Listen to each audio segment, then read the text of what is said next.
ఒక పక్క బీహార్ ఓటర్ల సవరణ వివాదం నడుస్తుంటే తాజాగా తమిళనాట కూడా సరిగ్గా ఇలాంటి వివాదమే చెలరేగుతోందా? ఢిల్లీ నుంచి గల్లీ వరకు ఏంటి ఓటర్ల తారుమారు తకరారు? తమిళనాట వలస వచ్చిన వారిని కూడా ఓటర్లుగా చేర్చేస్తున్నారని ఎంపీ చిదంబరం అంటున్న వేళ ఏంటి స్పెషల్ ఇంటెన్సివ్ రివ్యూస్? సర్గా పిలిచే ఇది ఎవరికి ఫర్? తమిళనాట ఓటర్లుగా వలసదారులు, రాష్ట్రాల ఎన్నికల స్వభావంలో మార్పు, సర్తో మొత్తం తార్మార్ టక్కర్మార్, ఓటర్ల సవరణ ఎవరికి మేలు ఎవరికి చేటు? బీహార్ ఓటర్ల సవరణ వివాదం మధ్య తమిళనాట మరో వివాదం రాజుకుంది. 1-2 కాదు, ఏకంగా 6.5 లక్షల మంది వలసదారులు ఓటర్లుగా చేరారని తీవ్ర స్థాయిలో అసంతృప్తి వ్యక్తం చేశారు కాంగ్రెస్ ఎంపీ చిదంబరం. ఇది రాష్ట్రాల ఎన్నికల స్వరూప స్వభావాలనే మార్చేస్తుందని, ఇది చట్టవిరుద్ధమని ఆవేదన వ్యక్తం చేశారాయన. చిదంబరం వాదనకు బలం చేకూర్చేలా బీహార్లో 65 లక్షల మంది ఓటర్లు తమ ఓటు హక్కును కోల్పోయే ప్రమాదం కనిపిస్తోంది. ఇందుకు ప్రతిగా తమిళనాడులో 6.5 లక్షల మందిని ఓటర్లుగా చేర్చాలనే వార్త వెలుగులోకి రావడంతో చిదంబరం తమిళనాడు సీఎంఓను ట్యాగ్ చేస్తూ ట్వీట్ చేశారు. ప్రస్తుతం తమిళనాడు ఓటర్ల జాబితాలో చేరనున్న వారు శాశ్వత వలసదారులుగా చెప్తున్నారు అధికారులు. అయితే ఇది వలస కార్మికులను అవమానించడంతో సమానమని, సరిగ్గా అదే సమయంలో ఓటర్లను తమకు నచ్చిన ప్రభుత్వాన్ని ఎంపిక చేసుకునే హక్కును ప్రభావితం చేయటమేనంటారు చిదంబరం. ఈ సందర్భంగా కామెంట్ చేసిన Congress MP Chidambaram poll body తన అధికారాన్ని దుర్వినియోగం చేస్తోందని ఆరోపించారు. ఒక వలస కార్మికుడు సంబంధిత రాష్ట్ర అసెంబ్లీ ఎన్నికల్లో ఓటు వేయటానికి ఎందుకు వెళ్లకూడదని ప్రశ్నించారాయన.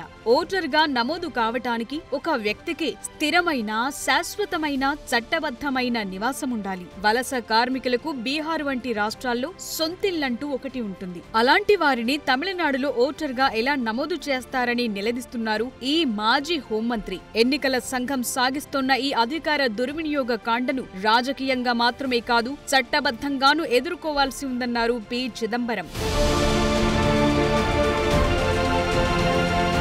అలాగని ఈ వ్యవహారం కేవలం చిదంబరం మాత్రమే కాదు, తమిళనాడులోని అధికార డీఎంకేతో పాటు పలు ప్రాంతీయ పార్టీలు సైతం స్వరం కలిపాయి. తమిళనాడులో ఇదొక సమస్యగా తయారైందని, వారు ఇక్కడికి పని చేసుకోవటానికి వచ్చారు, వారి ఆలోచనలు వేరు, వారి సామాజిక అవసరాలు వేరు, వారికి మనకు ఉన్న సైద్ధాంతిక స్వరూప స్వభావాలు వేరు వేరు. అలాంటి వారికి ఇక్కడి నేతలను ఎన్నిక చేసుకునే అధికారం ఎక్కడిది? ఇది భవిష్యత్తులో తమిళనాడు రాజకీయాలనే మార్చేస్తుందని ఆరోపించారు డిఎంకే కార్యదర్శి దురై మురుగన్.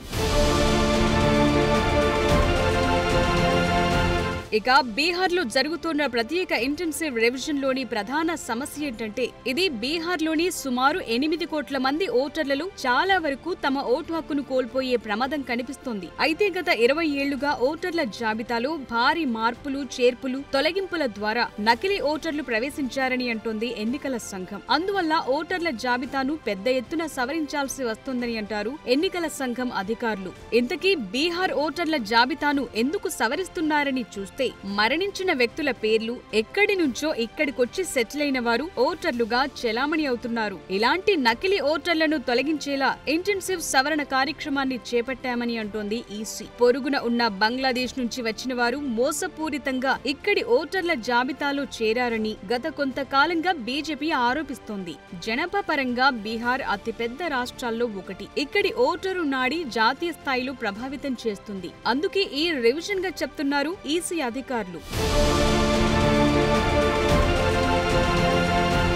బీహార్లో చివరిగా ఓటరు జాబితా పరిశీలన జరిగింది 2003లో. అలాంటి వారు తమ ఐడీలను చూపించి తమ ఓటు హక్కును తిరిగి పొందొచ్చు. కానీ మిగిలిన వారు తమకున్న పౌరసత్వ రుజువును చూపించి ఓటు హక్కు పొందాల్సి ఉంటుంది. ఎందుకంటూ 11 పత్రాలను సూచించింది ఎన్నికల సంఘం. బేసిక్ గా బీహార్ గ్రామీణ జనాభాలో ఎక్కువ మందికి అవసరమైన డాక్యుమెంటేషన్ లేదు. వారి నివాసం, కుల ధృవీకరణ వంటి వాటిని పొందటం కష్టతరంగా తెలుస్తోంది. దీంతో బీహార్ ప్రధాన ప్రతిపక్ష పార్టీ రాష్ట్రీయ జనతాదళ్ తో సహా పలు పార్టీలు సుప్రీంకోర్టులో ఈసీని సవాల్ చేస్తూ పిటిషన్ వేశాయి. దళిత, ముస్లిం మైనార్టీ వర్గాలను టార్గెట్ చేసుకుని ఈ సవరణలు చేస్తున్నారని తమ పిటిషన్లో ఆరోపించాయి ఈ పార్టీలు. బీహార్లో స్పెషల్ ఇంటెన్సివ్ రివిజన్ కొనసాగించడానికైతే సుప్రీంకోర్టు అనుమతించింది. అయితే ఈ ప్రక్రియ న్యాయబద్ధతపై ఆందోళన వ్యక్తం చేసింది. డాక్యుమెంటేషన్ లో సరైన విధానం అవలంబించాలని ఈసీకి సూచించింది. గత కొన్నేళ్ల ఎన్నికల చరిత్రలో ఇలాంటి రోజు వస్తుందనుకోలేదని అన్నారు పౌర ప్రచార సమిష్టి భారత్ జోడో అభియాన్ కన్వీనర్ యోగేంద్ర యాదవ్. ఓటరు జాబితాలో తమ పేర్లను చేర్చుకునే బాధ్యత ఓటర్లపైనే ఉంచటం, వారి పౌరసత్వాన్ని నిరూపించుకునేలా పత్రాలు సమర్పించమనటం ఇదే తొలిసారని అంటారాయన. ఇలాగే అస్సాం పౌర జాబితా నుంచి సుమారు 20 లక్షల మంది ఓటర్లను తొలగించారు. ఇదెలా ఉందంటే భారతదేశంలోని పౌరుల ఉనికినే ప్రశ్నిస్తోందని అన్నారు association for democratic reformers convener Jagdeep choker. Intensive సవరణ కాదది, ఓటర్ల కత్తరింపు ప్రక్రియగా చెప్తారాయన. మరీ ముఖ్యంగా బీహార్ ఓటర్ల జాబితా సవరణ పూర్తి రాజ్యాంగ విరుద్ధం, ఏకపక్షమని అంటారు చోకర్. లక్షలాది మంది ఓటర్లు, మరీ ముఖ్యంగా పేద అణగారిన వర్గాల వారు వచ్చే రోజుల్లో పర్మనెంట్ గా తమ ఓటు హక్కు కోల్పోయే ప్రమాదం కనిపిస్తోందని ఆందోళన వ్యక్తం చేశారు ఎన్జీఓ. దీన్ని ఇప్పుడు ఆపకుంటే అది ఎన్నికల ప్రక్రియనే పూర్తి తారుమారు చేసేస్తుందని ఆవేదనగా చెప్తున్నారు చోకర్. ఒక్క మాటలో చెప్పాలంటే ఎవరైనా పొరబాటున తాను పౌరుణ్ణని నిరూపించుకుంటే వారిని దేశ బహిష్కరణ చేయొచ్చు. కాబట్టి ఈ ఓటర్ల సవరణ ఆట అత్యంత ప్రమాదకరమైందిగా చెప్తున్నారు పలువురు సామాజికవేత్తలు.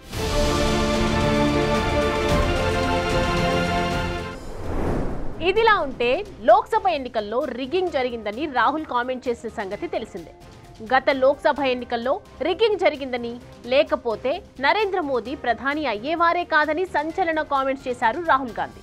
గత సార్వత్రిక ఎన్నికల్లో 70 నుంచి 100 సీట్లలో రిగ్గింగ్ జరిగిందని, వీటిలో కనీసం 15 సీట్లు తగ్గినా మోదీ ప్రధాని అయ్యేవారే కాదన్నారు రాహుల్.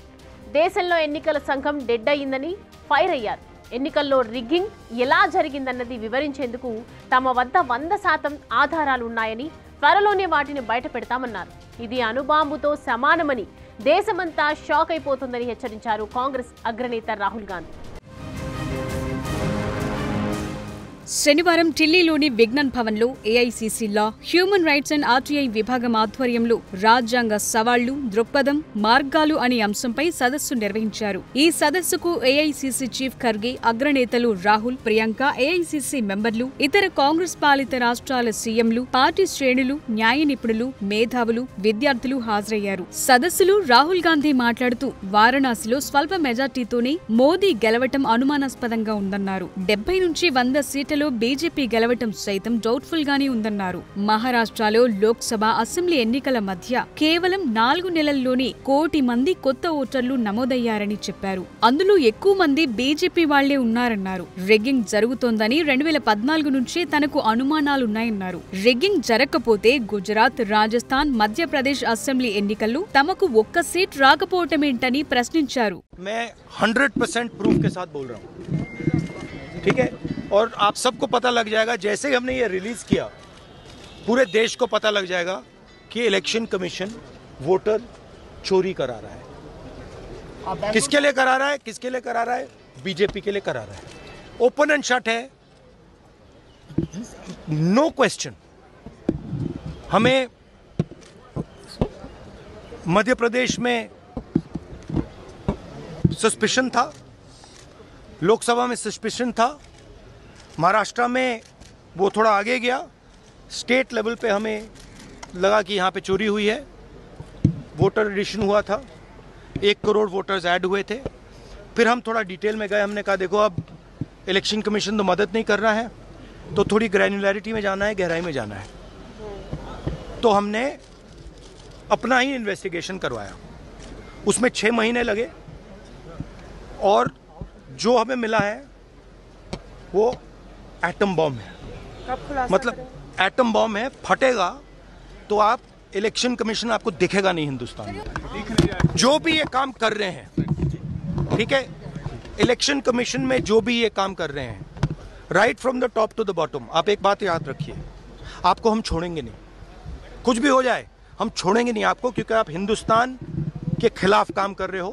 ये ट्रीजन है और कम, इससे कम नहीं है। तो आप याद रखिए, आप कहीं भी हो, रिटायर्ड हो, कुछ भी हो, ठीक है, हम आपको ढूंढ के निकालेंगे। కేంద్రంలోని బీజేపీతో పోరాడిన వారు ఎవరైనా సరే ఆ పార్టీ టార్గెట్ చేస్తుందని అన్నారు రాహుల్. ఇందులో భాగంగానే తనపై 30 కేసులు నమోదు చేశారని అన్నారాయన. కేంద్రం తెచ్చిన 3 వ్యవసాయ చట్టాలపై రైతులకు మద్దతివ్వొద్దని తనను అప్పటి బీజేపీ అగ్రనేత అరుణ్ జైట్లీ బెదిరించారని సంచలన కామెంట్లు చేశారు రాహుల్ గాంధీ. వ్యవసాయ చట్టాలకు వ్యతిరేకంగా పోరాటం చేస్తున్న రోజుల్లో జరిగిన ఒక సంఘటన తనకు గుర్తున్నట్టు చెప్పుకొచ్చారు. తనను బెదిరించేందుకు అరుణ్ జైట్లీని పంపారని, ప్రభుత్వానికి వ్యతిరేకంగా అగ్రి చట్టాలపై పోరాటం చేస్తే తనపై చర్యలు తీసుకుంటామని హెచ్చరించారని అన్నారు రాహుల్. మీరు ఎవరితో మాట్లాడుతున్నారో మీకు తెలియదనుకుంటా. ఎందుకంటే మేం కాంగ్రెస్ వాళ్లం, పిరికోళ్లం కాదు. మేం తలవంచం. బ్రిటిష్ సామ్రాజ్యానికే భయపడలేదు, మీకు భయపడతామా అని తాను అన్నట్టు చెప్పుకొచ్చారు రాహుల్. రఫేల్ ఒప్పందంలో ప్రధాని కార్యాలయం, నేషనల్ సెక్యూరిటీ అడ్వైజర్ జోక్యం చేసుకున్నారని స్పష్టంగా పేర్కొన్న డాక్యుమెంట్ పైన స్పందించారు రాహుల్ గాంధీ. ప్రపంచంలోని ఏ దేశంలోనైనా ఇలా జోక్యం చేసుకుని ఉంటే ప్రభుత్వాలు కూలిపోయేవన్నారు. కానీ ఇండియాలో మాత్రం అలా జరగలేదన్నారు. ఆ డాక్యుమెంట్ ఎక్కడికి వెళ్ళింది, ఎలా కనుమరుగయ్యిందో దేశ ప్రజలకు తెలుసన్నారు. తన చేతిలోని రాజ్యాంగం 5000 ఏండ్లకు పైగా దేశ చరిత్ర, సంస్కృతికి చిహ్నమని అన్నారు. ఈ రాజ్యాంగాన్ని రక్షించడం ద్వారా ప్రజల జీవన విధానాన్ని కాపాడుకుంటామని చెప్పారు. మతం పేరుతో ఇతరులపై దాడి చేస్తున్న వారిని గాంధీజీ తీవ్రంగా విమర్శించారని అన్నారు. ఎన్నికల్లో రిగ్గింగ్ జరిగిందనేందుకు మన వద్ద ఆధారాలున్నాయని తేల్చి చెప్పారు రాహుల్. లోక్సభ ఎన్నికల ఫలితాలను బీజేపీ ఎలా తారుమారు చేసిందో చెప్పటానికి 6 నెలలు తీవ్రంగా కష్టపడి ఆధారాలు, సాక్ష్యాలను సేకరించినట్టు తెలిపారు. ఉదాహరణకు కర్ణాటకలోని ఓ అసెంబ్లీ నియోజకవర్గంలో 6.5 లక్షల మంది ఓటర్లు ఉండగా ఇందులో 1.5 లక్షల ఫేక్ ఓట్లు ఉన్నట్టు తేలిందన్నారు. త్వరలో కాంగ్రెస్ పార్టీ రిలీజ్ చేయబోయే డేటాతో ఎన్నికల వ్యవస్థలోని తతంగం మొత్తం చూసి దేశ ప్రజలంతా షాక్ అవ్వటం ఖాయమని అన్నారు. ఎన్నికల్లో అక్రమాలపై తన దగ్గర 100కు 100% ఆధారాలున్నాయని, వాటిని బయటపెట్టగానే ఆటం బాంబుల్లా పేలుతాయన్నారు. వాస్తవానికి దేశ ఎన్నికల వ్యవస్థ ఇప్పటికే జడ్జైందని, ఇప్పుడది ఉనికిలోనే లేదన్నారు కాంగ్రెస్ అగ్రనేత రాహుల్ గాంధీ. తాను రాజును కాదని, ఆ విధానానికే పూర్తి వ్యతిరేకమని అన్నారు రాహుల్. సదస్సులో స్పీచ్ ప్రారంభిస్తుండగా హాల్లోని చాలా మంది ఈ దేశానికి రాజు ఎలా ఉండాలంటే రాహుల్ గాంధీ లెక్క ఉండాలి అంటూ నినాదాలు చేశారు. దీంతో రాహుల్ స్పందిస్తూ, నేను రాజుని కాదు, రాజు కావాలని అనుకోవటం లేదు, అసలు రాజు అనే కాన్సెప్ట్ కే నేను పూర్తి వ్యతిరేకమంటూ తన స్పీచ్ ప్రారంభించారాయన. मैं राजा नहीं हूं, राजा बनना भी नहीं चाहता हूं. मैं राजा के अगेंस्ट हूं, कॉन्सेप्ट के अगेंस्ट हूं. బీజేపీ పాలనలో రాజ్యాంగం బందీ అయిందని, ఆ పార్టీ అధికార బలంతో రాజ్యాంగ వ్యవస్థలను నాశనం చేస్తోందని Congress parliamentary party chairperson Sonia Gandhi fire అయ్యారు. దేశంలో ప్రజాస్వామ్యాన్ని అంతం చేసి మతరాజ్యం తెచ్చేందుకు బీజేపీ కుట్ర చేస్తోందని ఆరోపించారు. సోనియా గాంధీ పంపిన సందేశాన్ని కేంద్ర మాజీ మంత్రి సల్మాన్ ఖుర్షిద్ సదస్సులో చదివి వినిపించారు. లీగల్ చార్టర్ కంటే రాజ్యాంగం గొప్పది. ఇది న్యాయం, స్వేచ్ఛ, సమానత్వం, సౌభ్రాతృత్వమే మూల స్తంభాలుగా నిర్మితమైంది. త్యాగం, దార్శనికత ద్వారా ఇండియన్ నేషనల్ కాంగ్రెస్ రూపుదిద్దుకుంది. 1928లో నెహ్రూ రిపోర్టు నుంచి 1934లో కాన్స్టిట్యూయెంట్ అసెంబ్లీ కోసం డిమాండ్ వరకు మహాత్మా గాంధీ, నెహ్రూ రాజ్యాంగానికి పునాది వేశారు. ముసాయిదా కమిటీ చైర్మన్ గా డాక్టర్ బిఆర్ అంబేద్కర్ ఈ ఆదర్శాలకు రూపమిచ్చారు. సామాజిక, ఆర్థిక న్యాయం లేకుండా రాజకీయ ప్రజాస్వామ్యం కేవలం ఒక అలంకరణ మాత్రమే అవుతుంది. దీన్ని గుర్తించి హక్కుల విస్తరణ, సంస్థల బలోపేతానికి పనిచేశాం. కానీ నేడు రాజ్యాంగం ముట్టడిలో ఉందని సోనియా తన సందేశం ద్వారా తెలియజేశారు. ఎన్నడూ స్వేచ్ఛ, సమానత్వం కోసం పోరాడని బీజేపీ, ఆర్ఎస్ఎస్ ఇప్పుడు వాటిని లేకుండా చేసేందుకు ప్రయత్నిస్తున్నాయని అన్నారు. మరి కాంగ్రెస్ నాయకులు, ఇతర పార్టీల నేతలు, ప్రజాస్వామికవాదులు లేవనెత్తుతోన్న ఈ ఆరోపణలకు అధికార బీజేపీ స్పందనేంటి? అవసరమైన చోట తమకు అనుకూలమైన ఓటర్లను చేర్చటం, అవసరం లేని చోట వారిని ఏదో ఒక పేరు చెప్పి తొలగించటం అనే ఈ ప్రక్రియకు ముగింపెప్పుడు? బీహార్ నుంచి తమిళనాడు, ఆ మాటకొస్తే ఢిల్లీ నుంచి గల్లీ వరకు జరుగుతున్న ఈ ఓటర్లాటలో సమితలెవరు? శాశ్వతంగా తమ పౌరసత్వాన్ని కోల్పోయేవారెవరు? వీరికి న్యాయం జరిగే మార్గమేదన్న చర్చ నడుస్తోంది.